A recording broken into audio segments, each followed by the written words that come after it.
চোটের ছোবলে আগেই নড়বড়ে হয়ে পড়েছিল অস্ট্রেলিয়া।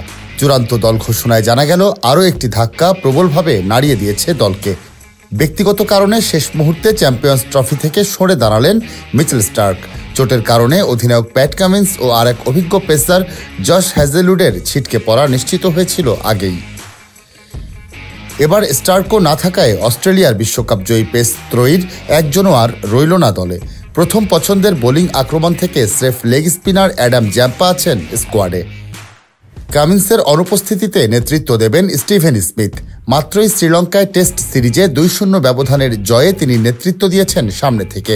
বৈশ্বিক আসরে শেষবার তিনি অধিনায়কত্ব করেছেন 2017 সালের চ্যাম্পিয়ন্স ট্রফিতেই। স্টার্কের ব্যক্তিগত কারণের বিস্তারিত জানা যায়নি। এখানে তিনি গোপনীয়তা বজায় রাখার অনুরোধ করেছেন বলে জানালেন প্রধান নির্বাচক জর্জ বেইলি। তবে জাতীয় দলের প্রতি স্টার্কের নিবেদন নিয়ে কোনো প্রশ্ন বা সংশয় নেই প্রধান নির্বাচকের।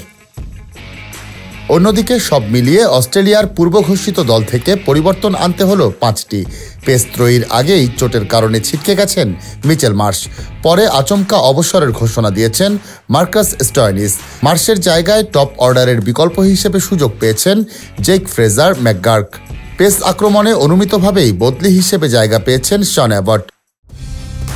কালার এক্সপার্ট জর্জ স্যাপ এবং মাইল্ড অন হ্যান্ডস টেকনোলজি সমৃদ্ধ অরিক্স ক্রিস্টাল ওয়াশ আপনার লন্ড্রি এক্সপার্ট। হ্যাজেলউডের বদলে সুযোগ পেয়েছেন বেন ডয়ারসিস। 30 বছর বয়সী পেসার কেবল একটি ওয়ানডে খেলেছেন গত বছর ইংল্যান্ড সফরে।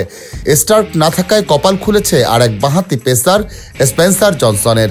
তিনি খেলেছেন স্রেফ 2টি ওয়ানডে।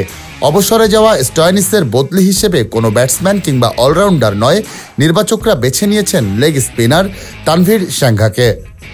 চ্যাম্পিয়ন্স ট্রফিতে অস্ট্রেলিয়ার প্রথম ম্যাচ 22 ফেব্রুয়ারি ইংল্যান্ডের বিপক্ষে। পরে 25 ফেব্রুয়ারি তাদের প্রতিপক্ষ দক্ষিণ আফ্রিকা আর 28 ফেব্রুয়ারি আফগানিস্তান।